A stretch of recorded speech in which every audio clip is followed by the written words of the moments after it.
What screams, "We're not going to last long" for couples? When the dynamic is super obvious to outsiders early on, that's a bad sign. Whatever is happening on the outside is always worse on the inside. I know a couple where the woman will just berate her man publicly. She'll talk to him like he's an actual child. She tells him how much he's allowed to do certain things, but twists it so it doesn't look as bad. It's as if she genuinely thinks he's mentally disabled or something. Except she only does it when she's being controlling. For example, she hates when he plays video games. She thinks it's immature and a waste of time that could be spent hanging out with her or being productive. She thinks it's embarrassing that he plays video games.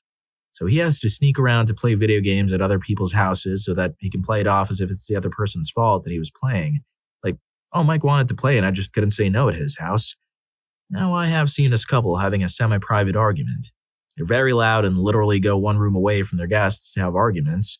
This woman will berate the way he talks during fights and literally mock him to his face in a baby voice like, "Nah, I'm a grown man and I still play video games." Instead of actually making real commentary on the argument, this breaks his spirit, and he ends up just exhausting during the fight and succumbing to whatever she wants. The things she wants are super inconsistent, so he can't win there either. The public thinks she doesn't like video games and looks down on him for it, but privately, she's completely broken this guy's spirit and he can't escape the cycle due to constant emotional exhaustion. And that's not even true privacy. That's when I'm in another room.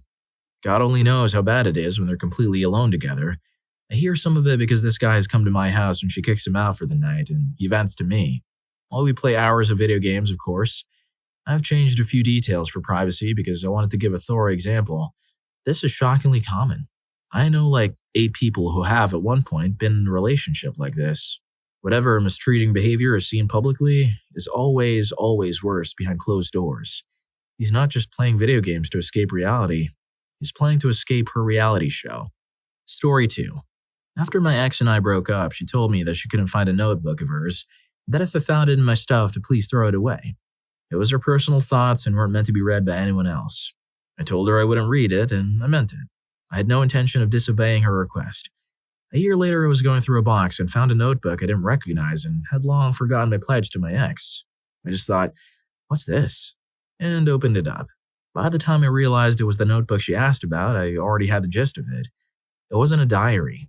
She'd been spying on me and journaling all her findings. A page would read like, 4:55 p.m., says he has to work late. 6 p.m., his office light is on, so are Michelle's and Jennifer's, but Jennifer's car isn't there. 7:30 p.m., his car is still there, the office light is on, and Michelle's car is still in the parking lot. 12:30 p.m., his car is gone for lunch, so is Tina's. Neither are at parents' condo. She was good at it too. Never once did I catch her, or even caught a glimpse of what I thought might be her car. Never did I come home unexpectedly and find her not home. Nothing. She was regularly acting as a PI thinking I was flirting with every girl I worked with. Story 3. I told my wife it makes me sad when she yelled at me. Her response? "Oh, boo-hoo, the little boy is depressed. Go ahead and cry, little baby." This was because she felt I didn't do enough around the house while I was doing an intensive nursing course. I tried to talk about it and she just shut me down. Said I was manipulative, then went silent. So I left her. She voluntarily went to couples counseling with me and started seeing a therapist on her own for her own volition. And they referred her to a psychiatrist who diagnosed and she started taking meds. She literally did everything to fix herself, so I'd take her back. I participated openly and honestly with couples counseling, saw my own therapist, and also ended up getting medicated. Turns out we were both part of the problem and we both stepped up for each other. Now we're unbreakable. We communicate openly and we love each other for who we are. But it took me leaving for her to realize she had problems that I couldn't help her with. I think I was an enabler. Sometimes you have to exit the game to realize you were playing in the wrong settings. Story 4. I'm dealing with this issue right now. I've never learned how to fight. My instinct has always been to just not start conflict, and if I do, I try to diffuse it as quickly as possible to end the discomfort. The result is that, when conflict has arisen, I don't hear out what the other person is saying or think about what I want. I just panicked and shut down. I assume we're having a fight because I did something wrong and I take it personally. When I don't feel like I deserve the blame, which I'm assuming is getting put on me, I lash out and think of any way the other person has wronged me to throw against them. I assume that a fight is a reflection of how someone feels about me. And until I hear them apologize, I feel like they hate me on some level. My wife said something to me recently that broke me with how simple it is. Fighting is just someone trying to show you they're feeling something with a great deal of intensity. It's not them trying to tear you down. It's them being willing to show you an ugly side of themselves. Being willing to show that side takes a degree of trust and vulnerability.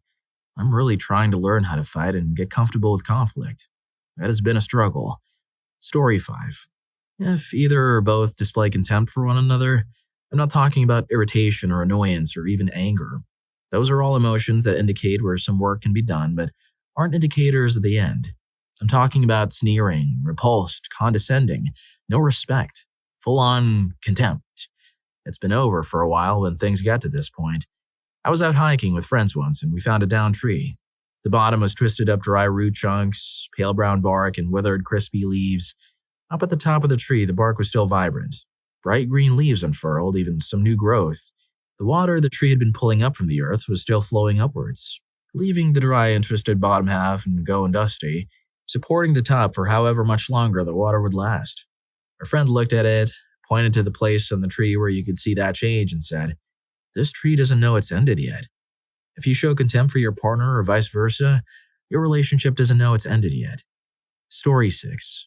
Number 1. Constantly posting on social media how amazing and perfect that love is.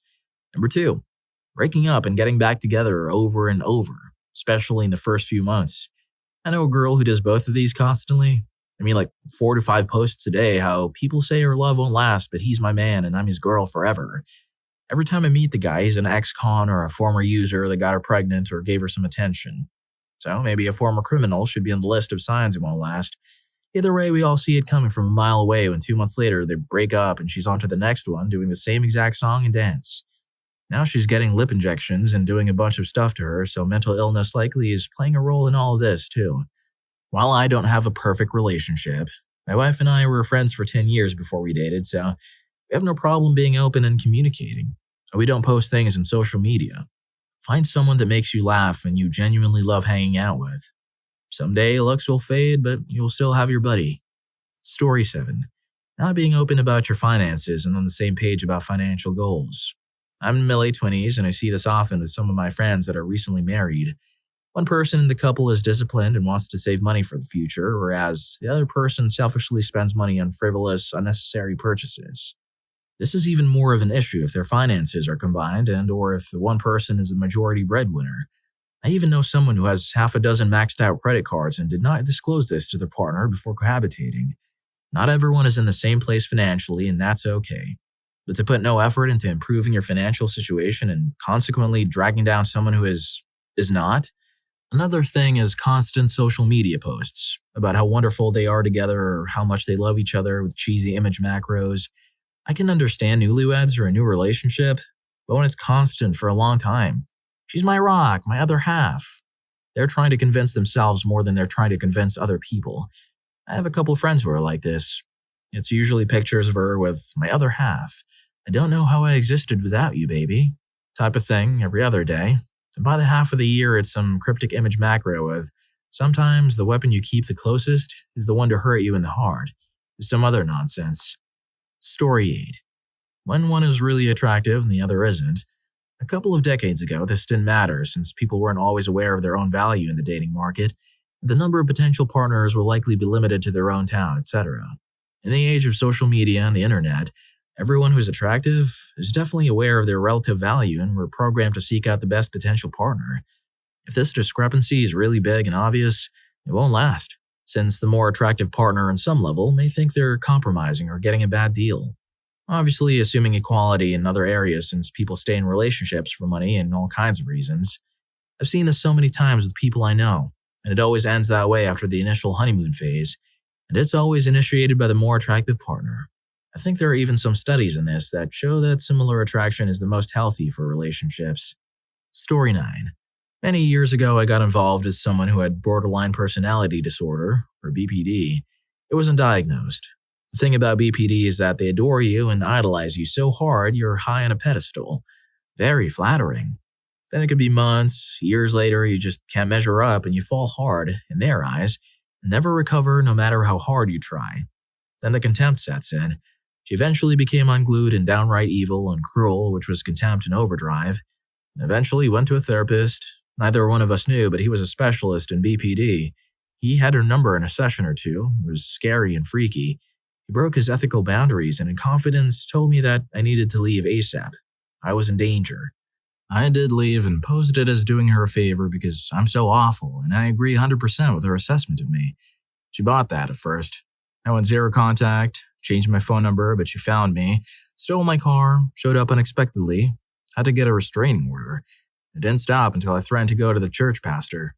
She was a church leader, if you can believe that. She did finally disappear. Story 10.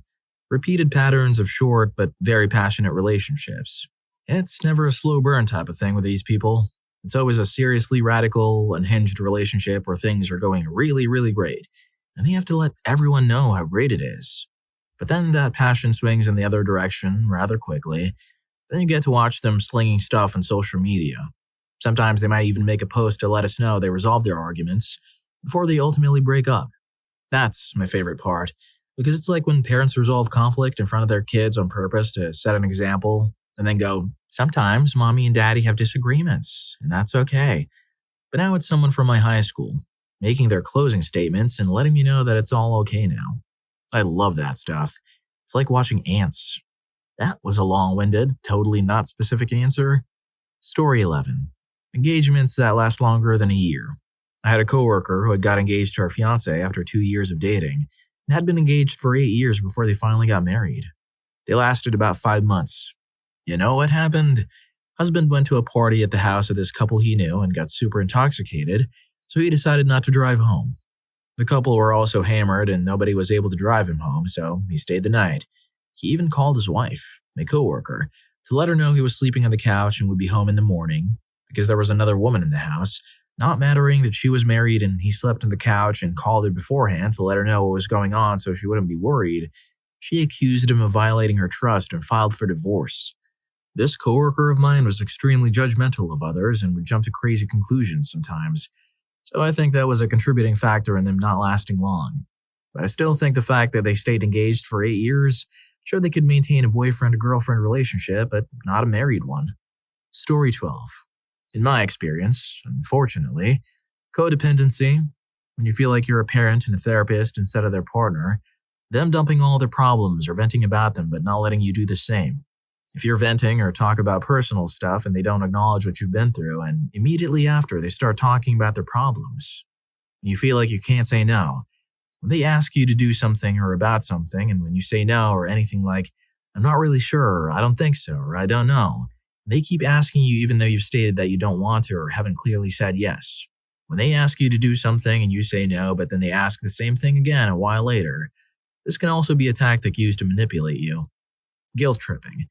When you feel like you can't tell them what's wrong or you feel like something is wrong in the relationship, lack of communication, something they said the night before you felt uneasy about, etc., pressuring you to do something that you clearly don't want to or are unsure about, asking if you could stop doing something just because they don't like it, but it's not because they're uncomfortable, it's just that they don't like it, i.e. stop playing a game, watching a certain show, dressing a certain way, etc., wanting 100% of your attention all the time, even when they know you're busy. Using an example of something that happened to me because I can't describe it any way else. I was anxious about not being able to make the senior volleyball team, and they knew. When I texted them overjoyed that I was on the team, they texted back, does this mean we have to hang out less now? When they know you're uncomfortable with something or having a clear boundary over something, or when they know that you've had issues or trauma over a certain thing, and yet they continue to bring up or push. Being late all the time without any warning that they're going to be late. Worse, when they don't even acknowledge that they were late or made you wait. When they have no motivation to do anything, or no motivation to make plans for themselves and force you to do it for them. When they refuse to get help for themselves in any way, not having skills that any person would need to live on their own. Cooking, cleaning, planning, budgeting, or lack of money awareness. If they made you feel mad or sad or scared and they refuse to acknowledge it or apologize. Story 13. My cousin and I got married 2 months apart. His romance was really out of some fairy tale. All over each other even after 2 years of dating and having a grand wedding in 2 different countries.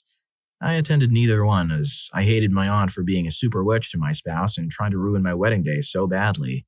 We, both couples, were invited to my Nana's house, And the whole time, they were making everyone uncomfortable with constant kissing, sitting in each other's lap, talking about their intimate life, eating from one plate and him feeding her with a spoon, and to top it all off, he put shoes on her when it was time to leave.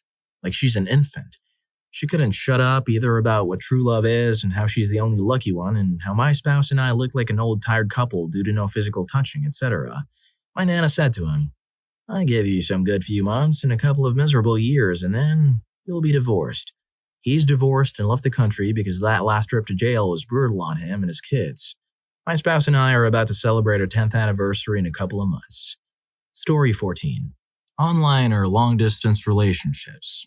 I'm sorry, there may be a slim chance that if you move to the same place that it could work out, but from my experience I've seen way too many pseudo-relationships like this break up. Honorable mention to relationships where the partners have no actual chemistry and or relationships only done for the sake of saying you have a relationship.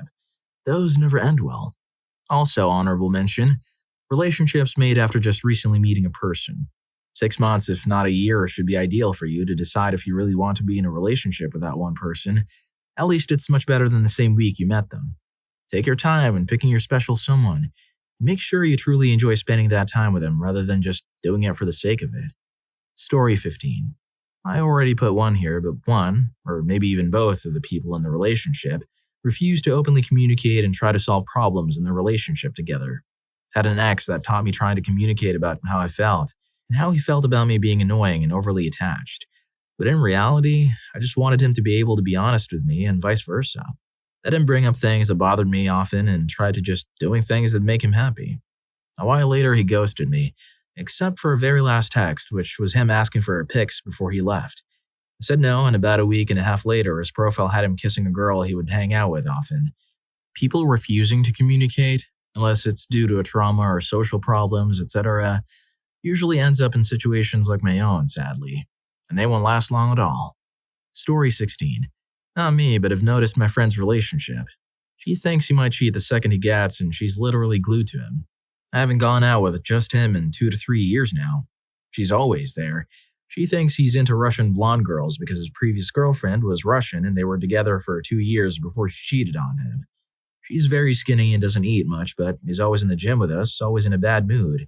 She doesn't have power to lift or do basic exercises and always ruins the training session for us with her attitude. Always complains and takes a lot of his time at the gym by arguing with him. Always wants to be taken to restaurants even though they can't save much on money and spend on stuff. She doesn't work. She's in college and they're married. She brings nothing to the family. It's all on him. These are all red flags for me. He's done some stupid things too, and that's why I think they won't last long. Story 17. I don't know if anyone will read this, but it's one of my favorite stories. My stepfather and his ex-wife. My stepfather, we'll call him Tony, is from Italy and moved here to America to be with his then girlfriend, now ex-wife, who we'll call Sarah. Tony didn't know any of the customs, but wanted to do something sweet for her. He bought her a nice ring with a nice diamond on it and brought it to her, at her parents' house where she lived. Upon seeing the ring, she began exclaiming, "Oh my God!" By this point, Tony was confused and speechless. I didn't know that in America, diamond rings were used excessively for marriage proposals. Sarah started to shout at him, "What are you doing? Get down on your knees." Another tradition Tony was completely unfamiliar with. She left the room to tell her mother, who came in crying. Tony was completely confused. She hollered for her husband, who came in excited, sobbing. At this point, Tony was thinking to himself, "It's a nice ring, but what in the world is wrong with these people?" His English wasn't great at the time, so he immediately called his one Italian friend Gio at the time to tell him what was going on. Gio responds, "You did what?" And as he tries to catch his breath from laughing, he explains the custom of proposing and says, "Congratulations, Tony, you're engaged now." Tony responds, "I'm what? How do I take it back?" Gio, "You don't, unless you want the relationship to end immediately." Tony and Sarah got married, had a lovely daughter, and divorced before she was old enough to talk. He and my mother have been together for about 12 years, which is longer than when my mother and father were married. I'm happy to have him in the family. From what in the world is going on to I'm engaged, Tony's journey to becoming part of the family was quite the roller coaster. If you're enjoying the video, don't forget to hit that subscribe and like button for more videos like this. Story 18. Ooh, I do this professionally. This is not clinically proven, this is 20 plus years of experience. I would say the below list varies from 50 to 80% accuracy over the long term. Separate bank accounts are a big red flag. All the arguments for it make sense, but it breeds secrecy. Partner 1 isn't allowed to randomly request to see Partner two's electronic devices. Multiple breakups before marriage. Separate beds, especially if not officially separate beds. Just sleeping in any room other than the spouse because they sleep better. Arguments that blow over but are never resolved. Narcissistic partner. Obsessive gaming by one partner. Working second or third shift for no reason other than they like it or similar reasons. Almost a certainty to cause a problem if children are involved. Hidden spending. Hidden savings by one spouse in case I need to go. Prenuptial agreements when combined with other issues. Prenup provides an easy and safe way instead of encouraging couples to work out their issues. Third marriages. Pretty much 3/4 end in divorce. No spouse vacations regularly. Guy or girl nights frequently.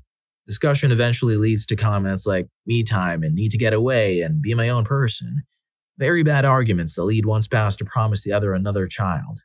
Worst band-aid ever. Story 19. I saw a show once, and there was a researcher called John Gotham who watched hundreds of couples argue. Guess he was a sadist. He had 4 horsemen of the relationship apocalypse. If these showed up in the arguing, it was a sign that the relationship wouldn't last. These are criticism, contempt, defensiveness, and stonewalling.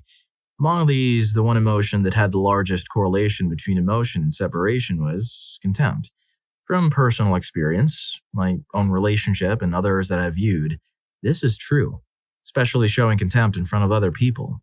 Showing contempt is a horrible sign in a relationship. It shows a lack of respect, lack of caring, and anger. It is incredibly hard to move forward in these cases. Story 20.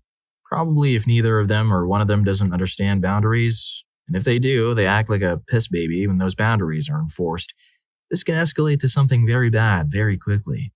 I talk up my fiancé a lot, and he deserves it. He's an amazing man. However, I will admit my fiancé was very reactionary when it came to boundaries, and when we called him out on his guilt-tripping behavior, he didn't speak to me for a week. Thankfully, he asked if we can talk, and we worked together on listening to boundaries and establishing them better. Boundaries didn't mean a lack of love, it meant, hey, I love you still, I just don't want this thing happening due to this reason. Overall, if neither partner listens to the other's boundaries or gets very reactionary about them and enforced, then either one of them is going to be mistreated or manipulated, or one of them is going to end up gone. That's how every encounter with a woman who has said no to a man has happened. That's how mistreating relationships happen. That's how men harm women because they assert boundaries. Clear establishment of boundaries is a good thing. It doesn't mean you love the person any less, it means you want to be comfortable in the relationship while still being safe with yourself. If your partner doesn't understand that, then hit the bricks before they hit you with a brick. Story 21. When one partner says they're going to go clean for the other, and the other thinks they can fix the first one, currently watching this happen to one of my partner's friends. She has 2 kids and just broke it off with her long-term ex because he couldn't commit to marrying her. Fair enough. But she immediately starts dating this new guy in his mid-20s with substance issues, and they're taking it way too fast. He's already talking about marriage and going clean from coke for her barely a month in. He met the kids and everything. And she's still living with her ex. Maybe I'm biased because I grew up around unreliable acts or always going clean for one reason or another that never panned out. Good for him if he can pull it off, but I think she should know better than to just take this dude she's known less than a month at his word, especially with kids involved. Story 22. I've got a perfect one, but it's pretty long. Girlfriend's sister has been seeing a guy for a few weeks, then goes off to Ibiza. She comes back and tells me she slept with a married man out there, which I didn't know about. We're at a barbecue and she said, I missed you to him. And I unknowingly said, missed you so much that she went off to Ibiza for a week. Didn't know she had slept with other men out there. Then they ended up arguing. So a couple of weeks after that, did they split up? Nope. What did they do? Oh yes, they plan to have a kid and move into the shed at the end of his mom's garden. Yep, they've now got 2 kids and split up 3 years later, and he's constantly sending her mistreatment and messing her around, also threatening her dad, and spreading rumors that she did substances while pregnant. An absolutely messy situation. Story 23. And both sides don't sacrifice their own time for the other person's interests or likes. Not saying that you both need to be 150% into the other person's hobbies, but at least attempting to do them or having fun while trying. The amount of guys I see do XYZ and are like, Yeah, man, I sure do like time away from the wife. I'm like, what?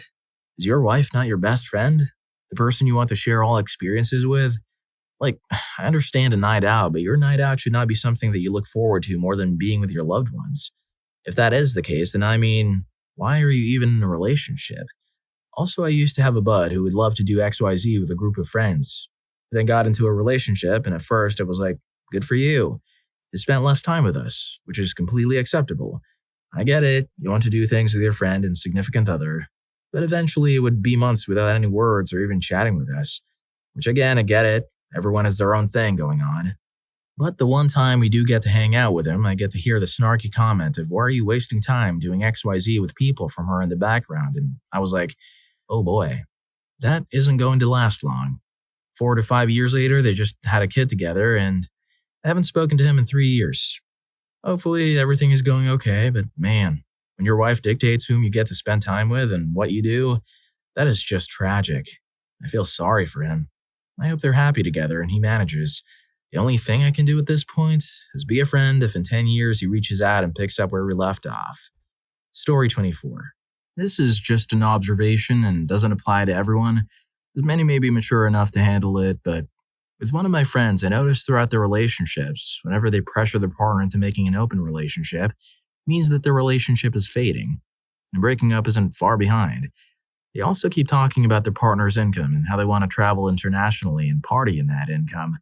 Their friend is a walking red flag. Again, nothing in open relationships. Many can and do make it work, but it may not be for everyone. And if you're pressured into it, then there's deception happening to you, and the relationship is troubled, especially when you don't give your honest opinion in the matter.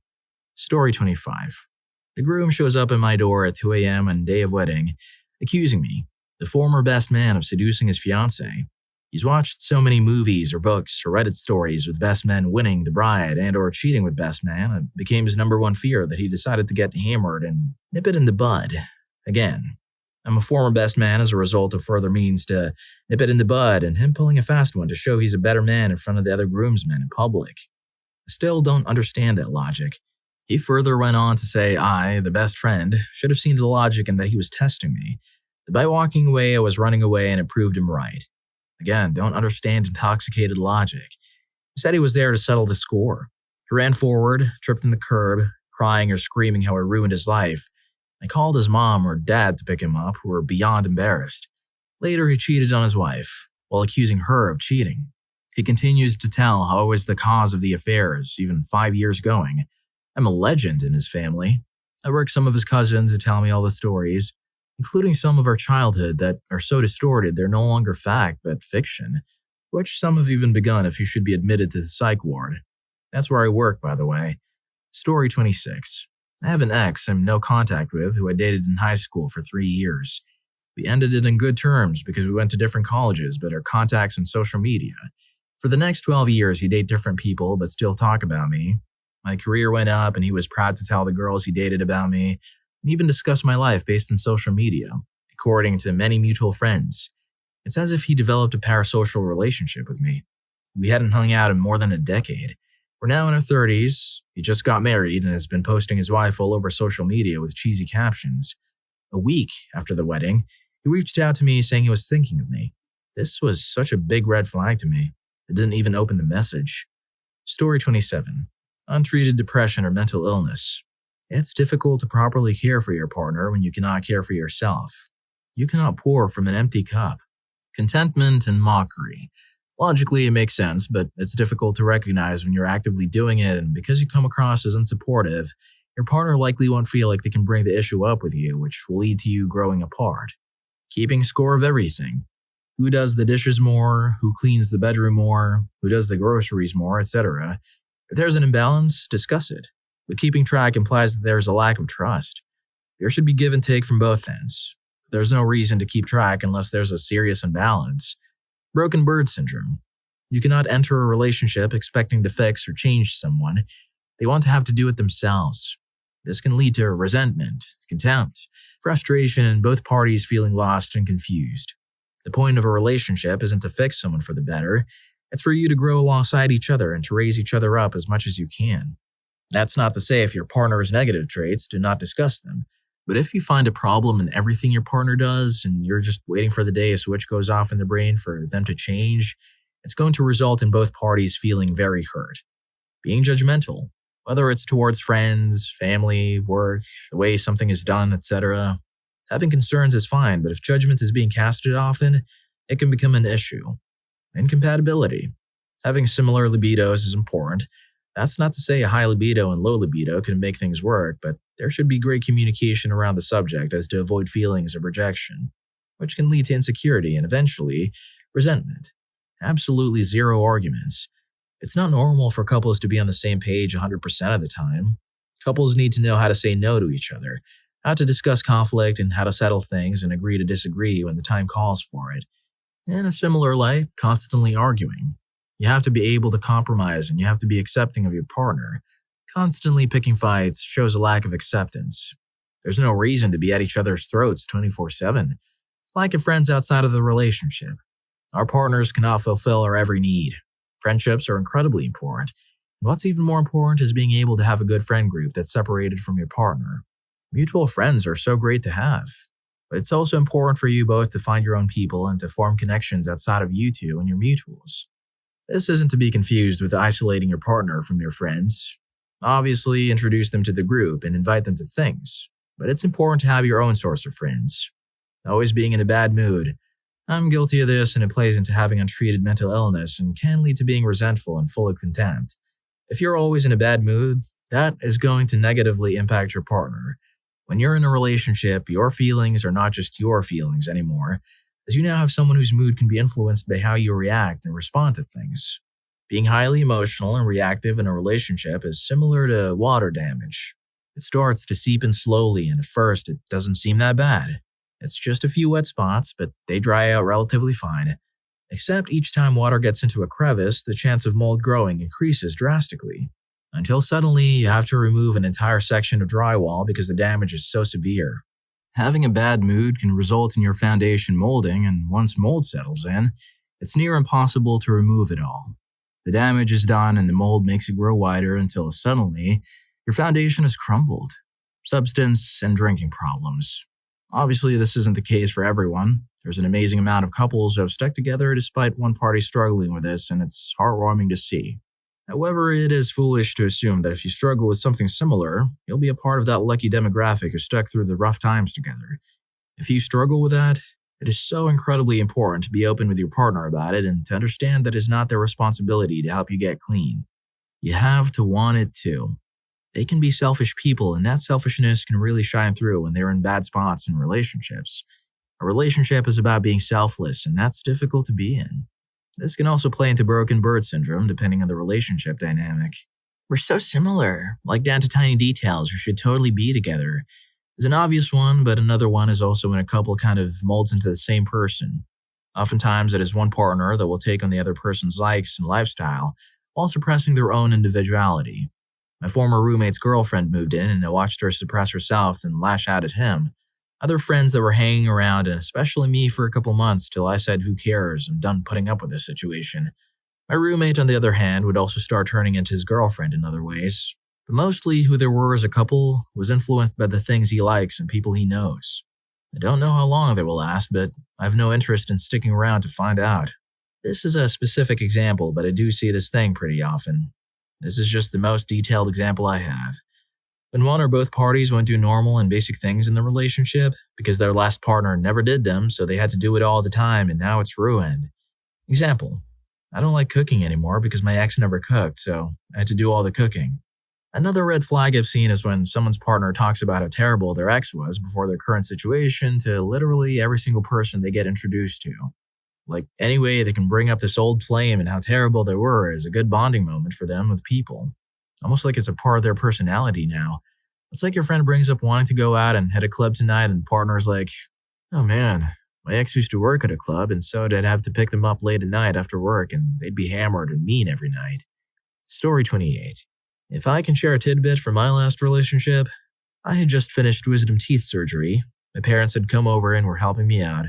My girlfriend at the time invited herself over and I'm thinking she'll help my parents who are both old and have injuries.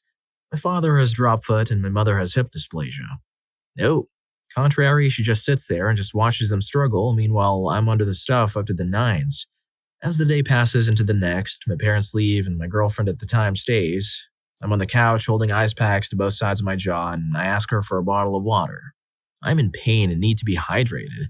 She turns to me and with the straightest face says, "I'm not your mother, and I'm not going to spoil you or take care of you to the level she does."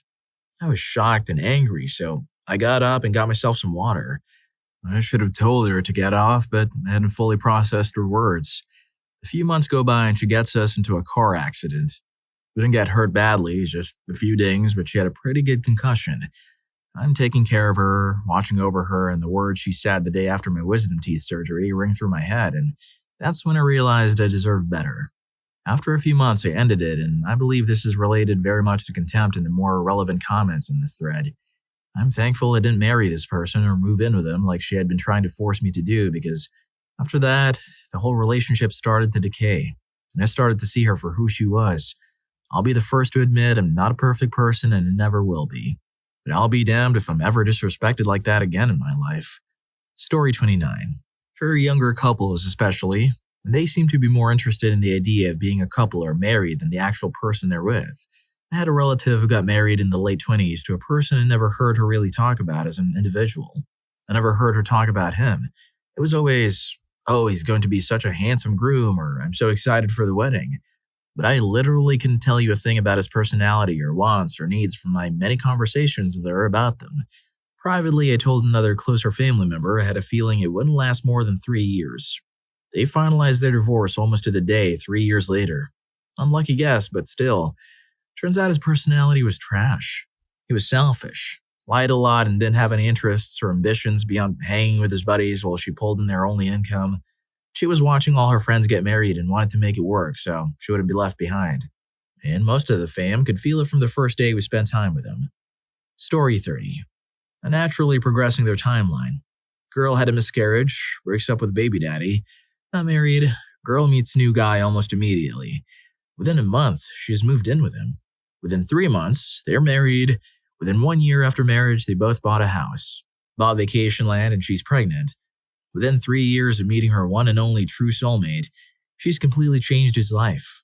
Until he told her he's miserable and left in the last 2 years. She's met, moved her toddler and herself into his home, and married a second man. Her toddler mentioned wanting a chicken, so now they own chickens and goats, and she's reinvented herself as a country girl. Daughter has a strong relationship with her bio father and his family, but mom posts pictures of her current one and only soulmate tagging him as daddy and posting cute daddy and daughter quotes. The new daddy's face over the past 2 years shows a very different story. All the photos of him smiling and laughing and hanging out with his family have been replaced by pictures of him working around his house building chicken coops and gardens. His smile is definitely not as wide and natural as it once was. It's like watching history repeating itself in her men. I truly hope they make it, but he's not looking so happy these days. Well, if you like these stories, here's more. YouTube thinks you're going to love this. Catch you in that video.